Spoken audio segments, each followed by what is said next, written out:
If while I'm doing this, I tend to bring the mic away from my face, just kind of give me a heads up and I'll let you know. So let me kind of poll the audience just to tailor a little bit here. How many people in here are from the financial services industry? Like, that's your job right now. Okay, that's all right. How many people in the room have a technical job? Okay. All right, so that'll help me know where to go on some of these topics. So, like she said, I'm the manager of security architecture. I actually don't report to the security team. I report to the enterprise architecture team, which is separate in our organization from the security team. Why that's a big deal is it allows us to have a more objective perspective on the design and architecture of the applications we develop, of the systems we implement, and of the how to choose technology. We work hand in hand with the security team, and we understand their processes as well as their technologies and job roles and functions, but ultimately we're responsible for designing it for the enterprise. So my experience includes everything from end user support to managing IT infrastructure, to deploying enterprise systems, to consulting for some of the largest municipalities in the country, helping design anything from their security programs to security policies, procedures, and then managing them myself. So one way that helps kind of set my career apart, and what's helped me get to where I am, is I don't have just an on-paper auditing background where I read a bunch of check boxes and asked people what they were doing. I've actually had to go do that stuff myself. And so I know that if I'm saying you need to put this control in or you need to do these things, I understand both the business impact and the resource impact of what I'm asking. In our job, we are very heavily focused on cloud. And so that's been one of the fun challenges of my job is looking at traditional IT on-prem and how does that translate into the cloud, specifically with AWS, but in other cloud architectures as well. And how do we marry those two? Because a lot of times what works on-prem doesn't work in the cloud and vice versa. And we've got to figure out how to centralize that because we can't just have two IT departments. So that's a big part of my team's job and what we're focused on at BBVA. So what I'm going to talk about is kind of the current landscape, both of what I've seen in my career as consulting, what I know about the industry, and what I've talked about with many of my peers. And then talk about kind of a different strategy that I know a lot of people have talked about. It's not a new strategy, but kind of go through some ways to practically implement that and kind of refocus how we think about security. And then talk about some practical next steps and how we can actually implement that in enterprise. So today, and I'm pretty sure many of you can relate to this, security is often driven by just checking boxes, whether it's audit, whether it's the Fed, whether it's FINRA, NERC, FERC, DFARS, whatever it is. We've got a list of check boxes and we're trying to fill those out, right? And a lot of times, instead of letting the risk and the problem dictate how we do that, we go check these boxes and then hope that they mitigate those actual risks and vulnerabilities, right? We just play whack-a-mole. We say, hey, we just got this audit finding. We got to figure out how to fix it. Who cares what impact that has to our IT processes, to our existing systems? Who cares that we have Splunk monitoring the IT infrastructure? We've got Logarithm monitoring the security events, and we've got an Elk stack monitoring the application logs. Nobody's looking at it from that big picture and what's the impact to the enterprise architecture. It's just, let's check these boxes. We like our shiny new tools. I'm sure everybody's seen this picture before, but this is essentially what happens when we get a new tool to check a box and don't think about the implications. I was consulting for a company that they were responsible for the design of various types of systems for different cities. And that included smart grids for the power grid, for the water system, for 911, for those kind of things within the city, right? They had blueprints, they had network diagrams, they had everything in their infrastructure. And in this case, we were doing a security assessment to kind of help them understand where they are and where they need to go in order to protect some of this information.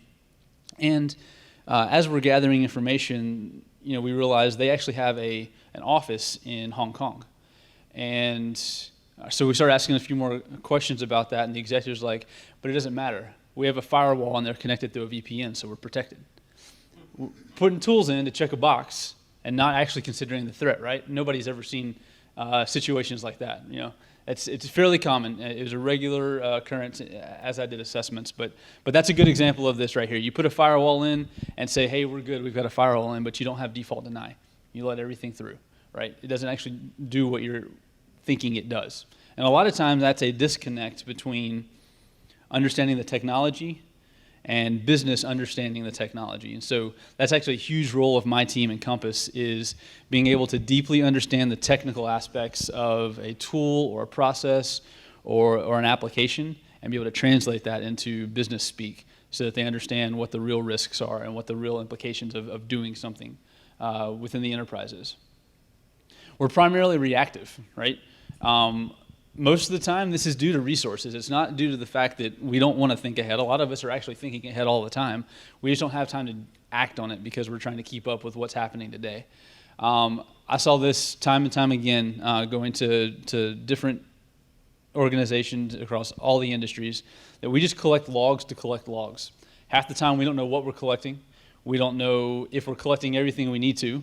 We're spending tons of money. If anybody uses Splunk, you know that it's based on volume. You may have hundreds of gigs coming at you, but are you even getting alerts? Are the alerts actionable, or are you spending another 5 days trying to figure out if that was even a false positive or not, right? And it's not just Splunk, Logarithm, Elk Stack. It's all the same problem. Those are tools to solve a problem, not the solution to the problem, right? The solution is process. The solution is culture. The tool is just a means to an end there. And so that's what I see a lot of times, not just with logs, with other things. We're just reacting to the problem. We need a new firewall.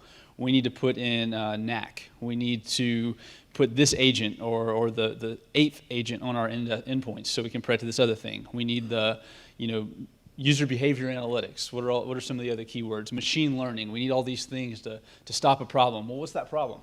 We need to understand what that is, right? All of these are usually there because some executive saw a news article about the latest and greatest thing, who's heard of Spectre or Meltdown or WannaCry. Well, what if we started taking a different approach? As opposed to waiting for these new vulnerabilities or malware to come out, we started looking at things differently. Okay, so what is assumed breach? Simply put, it's a security strategy that assumes any given endpoint is already breached, right? And so if we start architecting our networks in that way, it kind of changes our perspective. Now, obviously, we can't assume everything's breached, or we might as well just go home because we don't need a job, right? Really, I guess practically put, it's always thinking one step ahead of where you are. So if the desktop's breached, what's the next thing that person's going to get to? If this server's breached, what's the next thing they're going to get to? And what can I do to stop that? And then I'm going to go through some different ways that we can do that are not complicated. A lot of times they can reduce cost and reduce resources. So we'll kind of talk about that a little bit. So the strategy we'll go through, access control is a huge piece of this. I'll talk about a couple of different concepts there. Choke points, any of you with military background already understand choke points. But that's huge in being able to assume a breach model for the different assets within your organization. Trust zones, well, those are kind of related to choke points, but we'll go into that as well. And then detection capabilities, kind of bringing it back to logging a little bit. So on the security architecture team at Compass, we have 3 primary principles. I know only 2's up there, I can count. Empower the business. That's the most important thing. Just like Margaret Eisler was just talking about, how many times as security do people just look at us as the no team, right? We go into a meeting and they're just like, all right, probably the way that we're architecting this, you're not going to let us do it that way, so just tell us how we need to do it. We can't continue working that way. If we continue working that way, people are going to go around us, people are going to go through us, they're going to go above us. We've got to actually become an asset and like she said, a trusted advisor to the business. That's a huge role in my team, is to make sure that we're understanding the business problem, accurately identifying the risk, and not focusing on hype and what the actual risk is. The second is keep it simple. IT and security is already complicated. Just by adding any more complexity to any system adds more risk in and of itself. So keeping it simple is essential. And that means being able to not jump to conclusions. It means not jumping to some brand new shiny tool without actually understanding the landscape, understanding the risk and the threat profile to the system. And then our third principle is assume breach. We want to assume breach in every step of the way we architect security controls in each application or project that we review. So in access control, I think we saw this earlier as well in one of the presentations. Know what's being protected. I can't tell you how many times I'd go into organizations and I'd say, so what sensitive data do you have? Well, what do you mean sensitive data? Okay, well, that's a good question. You should define that. Whether it's PII, whether it's critical infrastructure data, whether it's classified data, whether it's PHI, depends on the organization what defines sensitive. And if we know where it is, then we can protect it differently, right? It doesn't make sense for, in the banking industry, it doesn't make sense for a teller to have to go through the same hoops as the teams that are managing the mainframe, right? Sure, they're going to access sensitive data, but they've got to be more quick, more agile. They've got to, they don't have to plan things as well, and they've got to react to the customer. So we've got to have different levels of controls at different systems, right? And so most important there is understanding what's being protected. Identifying data, public, restricted, internal, is typically what you see in the commercial side. It might be non-class, secret, and classified in the government side, right? And even within those, there's different categories depending on your industry. But knowing where that is helps you architect and design those systems. So that's really step number one. If you don't know where your data is, then you have to protect it all like the most sensitive data, and that gets really expensive. So access control is the second piece, right? This diagram comes from Microsoft, and we actually are only maybe 50-50 Microsoft. We have many different operating systems within our banking enterprise. But this strategy is actually not a Microsoft-specific strategy, even though they're the ones that have kind of developed it. It's essentially tiering access. So in tier 0, we have our identity systems. So in Microsoft world, that's domain controllers, that's SCCM, that's systems that are used to patch other systems, to manage infrastructure and things like that. In a Unix world, it might be Red Hat satellite systems for managing patches. It could be RACF if you're familiar with mainframes. Something that's identifying people and identities, right? That's your most sensitive information. If that's compromised, they can go all the way down and get all of your data, right? The next tier is things like servers. These are going to be web servers, database servers, things that are obviously sensitive. But if one of them is compromised, depending on how it's architected, it's going to be isolated. And then tier 2 is more of a user network. Now, you can obviously take this to the nth degree, but again, keep it simple. Let's start broad and work our way down where we have to. The idea is having multiple accounts to manage these things. If you've got somebody managing domain controllers, you don't want that same user, and don't think people, think user identity, managing workstations. Because every time I log into a system, there's a trail of that access. And if we're assuming this desktop is compromised, which if it can access the internet or check email, I'm going to assume it's been compromised. I don't want my domain administrator credentials anywhere near that machine, right? And so it's kind of rethinking that. So if taking the assume breach model is not necessarily implying we have to put all these controls in, but it is saying, all right, let's think about this. I don't want my domain admin on there. So I need to figure out a way for that person to still be able to manage this, but not risk those credentials, right? Because in most organizations, we don't, depending on the size, there may be teams that manage both, but a lot of times there's crossover. So it means multiple accounts. You have a multiple account strategy for those people. There's tools that can help with that. There's also native services depending on your identity providers, whether it's Windows, whether it's Unix systems or other systems. They have ways to do that. So controlling that administrative access to those systems is key. So think WannaCry, and let's bring this back to assume breach. In the assume breach model, if we take WannaCry, we would have already assumed that something like that could happen, right? So instead of being surprised, which I think most everybody was, that should not have taken us off guard. If we're saying that, is there a need for this workstation to be able to talk to the other workstations on the same network? Almost never. There's rarely a reason for that, right? If we had stopped that, WannaCry would have been nothing, right? But almost nobody was doing that. Second to that, there should be a firewall in between user networks and protected systems. And when I say a firewall, I don't mean just the device. I mean it should be a default deny. Most systems should only be accessed via port 443 for SSL, right? A website. There may be some exceptions for system managers, but you can keep those separate from the other guys. So the takeaway from here is segmenting those different systems, knowing what you're protecting. It goes back to that, knowing what you're protecting, and segmenting that access to those systems. So choke points. Like I said, if you have a military background, you'll understand what choke points are. Essentially, what a choke point is reducing the areas where not normal things can happen. So let me say that a different way. So I'll go ahead one slide actually. If you think of these are some pictures of choke points, right? It's not a new strategy. We do it in healthcare. If we have a quarantine situation, people will go through only one place. That means that we know that's the only place that people are coming in, and that's the highest risk of infection. In the military, we would expect deliveries to the gate, right?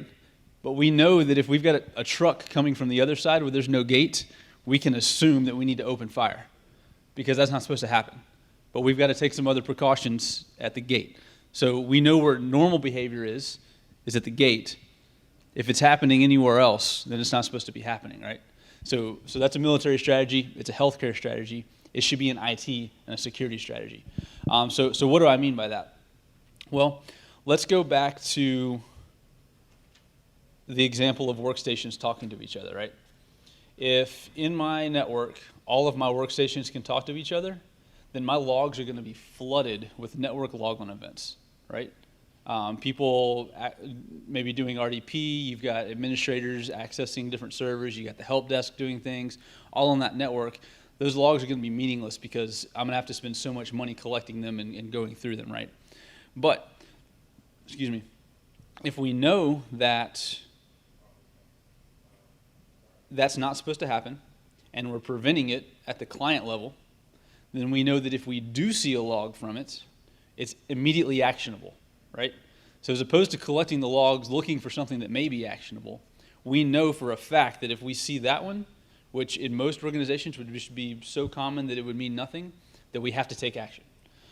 So I'll talk about some more specific events when I get to the logging section, but that's kind of the mindset behind choke points is minimizing that surface area for those non-standard things to happen and know where it's supposed to happen.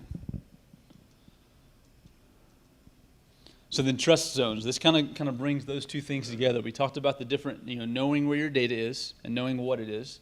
And we talked about segmenting your administrative accounts. And we talked about the choke points, knowing where normal things happen, right? Well, I've gone into networks before, and I say, all right, tell me about your network infrastructure. And they say, oh, we've got everything segmented out. I've got a firewall between the user networks and the data center. I've got VLAN set up between everything. And then when I start looking at it, the firewall's wide open. There's no default deny. And all the VLANs have no ACLs applied. So there's no access control between the VLANs. So yeah, you've got a segmented network, but it's still flat, right? There's more to it than just segmenting the network, all right? So identifying where those devices and those systems are and actually segmenting them off. So the challenge here is empowering the business. Anything we do at this level should be transparent to the users. If they have to jump through more hoops, with a caveat to that, depending on the data you're protecting, then there's not going to be a high adoption rate. You're going to get lots of complaints. You're going to get executives getting phone calls, and they're going to be like, look, this isn't working, just take it off, do it the other way. Nobody complain the other way, right? Now, anybody who's had access to classified information, you understand that depending on the type of information you have to access, there's obviously more hoops you have to jump through. So there are caveats to that, right? But we're talking about general users with general information here. So an example, let's say we have our servers. So we have virtual desktop infrastructure, so Citrix, maybe it's Amazon Workspaces, whatever it may be. We've got medical devices, could be ATMs, could be Swift network, ICS, so it could be nuclear control systems, could be water control systems. And we've got user networks, and we have all this segmented off.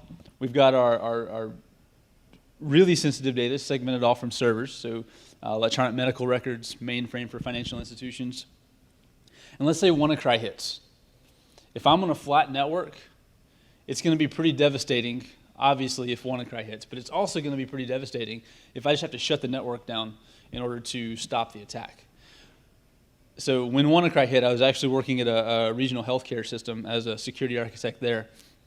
One of our vendors, actually a very well-known national vendor for healthcare organizations, got hit by WannaCry. I think it was actually the NotPetya. It wasn't WannaCry, but same effect. It propagated through their entire system in 10 minutes. They were completely shut down, and they were out of business for about 6 months. And they were a major component of our patient care flow. So we had to come up with backup plans and writing notes on paper and scanning it into people to dictate and things like that. And that's how devastating it was because they had a flat network, right? If you have a segmented network and it's actually segmented, all it takes is we shut down those user networks. Even in a medical environment, if we have our EMR hosted on the Citrix environment, accessing the EMR and we shut down the user networks, those thin clients can still access it, and they were never at risk from the user networks. And we can do that in seconds. So taking a step back and understanding where those systems live, grouping your users together on a network level, not necessarily on a physical level, and being able to take actions like that is huge in a major attack situation.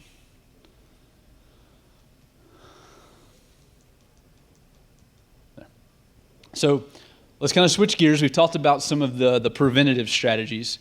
But if we focus too much on preventative strategies, we're right back to where we are today. We're playing whack-a-mole, right? We wait for the next thing to come up and we figure out how to prevent it.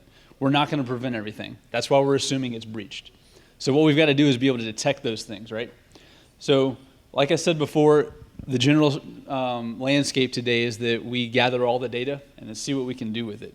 What if we just stopped all those logs coming in and, how many people, think about how many people you have in a SOC.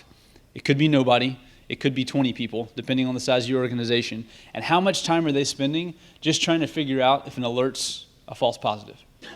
What if we stopped those alerts, knowing that we may risk missing something for the moment, and we only brought in data that we knew right then and there as an all-hands-on-deck alert? So you don't have to actually answer this, but think about it. How many of you would know if someone ran the command, "Who am I?" on a device in your network? There's almost no real-world use case for that to ever be run by somebody. Because if you've got someone managing your infrastructure logging in, they're going to know what they're logging in as. That's a command that's typically only run by someone who's taking control of a system and needs to figure out what privileges they have. If you can't detect that, then you may need to think about that. But if you can, if you see that come across your SIM, that should be like, holy crap, we got to get that thing off the network right now, right? There's some other ones. What if you see, so the Windows event ID is 4688. It's a very, very chatty event, but you can filter out based on the commands. What if you see Excel spawning a command prompt? That's something you should take action on right now. How many people can detect that, right? So those are the things I'm talking about, is come up with those things and that we have to jump on right now. And let's start with those and build off of those, right? Once we minimize those attack surfaces, then a lot of those alerts become all hands on deck. Like I said earlier, if we know that network logons should never happen in the workstation network, except from our bastion host that the help desk uses, then any other event that's a network logon other than from that is an all hands on deck event. A lot of times, what we look at as alerts should really be reports, right? That's another thing that we can do. So we have alert fatigue in our SOCs. They're getting so much information, whereas we can take a lot of those things and lump them up into daily or weekly reports as opposed to alerts, because we can't take action on them right now, but we could do pretty good historical analysis on them. And so as opposed to making them alerts, reports can be more beneficial because we can kind of see trends better than just getting alerts and figuring out whether or not we need to take action on them. So I know we hear time and time again, this is going to be a controversial statement, think like an attacker, right? Hire people that can think like an attacker. I'm actually going to say the opposite. Don't try to think like an attacker. Most people have never been an attacker. I know some guys that have, right? And there are guys that are really good at it and know what they're doing. But most people running IT networks and a lot of people running security teams have never been an attacker. So we don't know how to think that way, right? I've done it at a basic level, but not anywhere near a red team type level. So I don't know fully how to think like an attacker. I can do threat modeling. I can understand risk, but I don't have the boots on the ground mentality to know that's the way I'm going to go. So what do we do about that? There's existing frameworks. Has anybody heard of the MITRE ATT&CK framework? If we build our SIM solutions, if we build our alerting solutions off of a framework like that, those are designed by people who know how to think like an attacker. So stop expecting our teams to think in a way they can't and use something that already exists. And then stop trying to prevent the latest and greatest 0 days. It's a 0 day. We can't think about it. It doesn't exist yet, right? So any tool or vendor that comes in and says they're going to stop these 0 days, I would close the door on them right now because it's not possible. The best we can do is detect it, or assume that it's already there, right? If you think about Meltdown, right? What if we were architecting our virtual desktop infrastructures like we could already jump between hosts? If we're not, if we are, then Meltdown would have been irrelevant, right? Also consider the threat and the probability and the vulnerability of it. Meltdown's a highly complicated thing to take advantage of, and it was new to market. And while there may have been some attack vectors, there were a number of other hoops that someone had to jump through. In order for it to take advantage of Meltdown, which I'll take a step back. If anybody doesn't know what that is, essentially it's a vulnerability that allows someone to read data from the processor on your computer, which could be passwords, right? In order for me to take advantage of that, I have to already have access to your computer, and I've got a myriad of other tools that I'm going to use to do that besides a new novel tool. So we should have already been protecting from that. It should not have been a surprise. So next steps, I'm just going to summarize some of the things we talked about. Access control, number one. Minimize the perimeter. Perimeter's everywhere, right? It's no longer just the firewall on the internet. It's people's devices, it's laptops, it's the HVAC system, it's every piece of our network, right? It's potentially a perimeter. So understand the different areas where the data is, and you're going to have multiple perimeters. Some are trusted more than others, all right? So based on that trust level, determines the number of hoops you have to get through to get to the other one. Control changes. Know where things are supposed to change, and if it's in a highly sensitive environment, nothing should ever change without you knowing and it following processes. So alert yourselves as such. If you've got a production environment with sensitive data and something changes and you didn't expect it, take action immediately, right? You've got to know where those systems are. And then tiered accounts for administration. This is a huge piece, and I've got some references in the slide deck, is you should not have the same accounts managing domain controllers that are managing web servers. You should not have the same accounts managing domain controllers that are managing workstations. And that goes for non-Windows systems as well. Choke points, bring the battle to you. Pick where the battle is going to happen. Don't just give them your entire fence or lack of a fence and say, all right, let's focus here today, and then somebody hits us from behind, and then somebody hits us from this side. Bring the battle to certain areas, minimize where that attack surface is, and minimize where your alerts are coming from. Tiered accounts, again, it also goes into the choke points. Know that only certain accounts are going to make certain actions in certain areas. And if it happens outside of those areas, know about it. And reduce the noise, right? If I know that certain actions only happen in certain areas of the network, then I don't have as many alerts to go through. I don't have as many events, to go through. Trust zones. Segment your network. Actually segment your network. Know what's supposed to be talking to each other and minimize that. Almost no, I can't think of a single system that needs every port open to another system, right? It's almost always some subset of ports. And also understand stateful versus stateless connections, right? If you're just managing things with VLANs, then you actually have to open traffic both ways. But if you're managing it with a firewall, you only have to open it one way, and it understands the return traffic. All of these types of changes should be as transparent as possible to users. The more impact we have the users, the harder our job is, and the more people are going to try to go around us. Keep it simple, all right? The more complex it is, the harder it is to manage, the more likely you are to miss something. Detection capabilities. I've got a number of references in the slides that are useful. So use those guides. Stop trying to think like an attacker unless you've actually been one. And if you have, then great. But if you haven't, use what people that have already created. Know what's normal and be able to detect what's not. Reduce the noise. So you obviously can't read all of these, but these are some references that you can get with the slides. Yeah, go for it. Yeah. The MITRE attack framework, MITRE.org. Known IOCs, so Neo23XO, he's created a framework called Sigma, and essentially it's a vendor agnostic framework for defining indicators of compromise that you can then create in your alerting system. So think pseudocode for alerts, so you can figure out what that the actions the malware may take. Right. The Threat Hunter playbook by Cyber War Dog, great reference on this mindset. You'll probably see some references to a lot of the guys at Spectre Ops. I'm friends with a couple of those guys, but if you do any red teaming or pen testing, you're probably using Spectre Ops as tools. If you've heard of Bloodhound, Cyber War Dog, those guys, they're all doing a lot of the front running tools for red teaming. Let's see. And then Jessica Payne with Microsoft. She's a really good resource for how to utilize Windows events to detect things that are not normal, and how you can do some really cool things with that in Windows event collectors. That's it. That's what I got. So if you got any questions, I'll be here for a little while, or we can take some Q&A now if you want. Yes, sir. Yeah, you mentioned the segmentation. Mm-hmm. Segmentation is not an easy job. It's not. So what do you think about SDN? Software-defined network, I think that's where we have to go.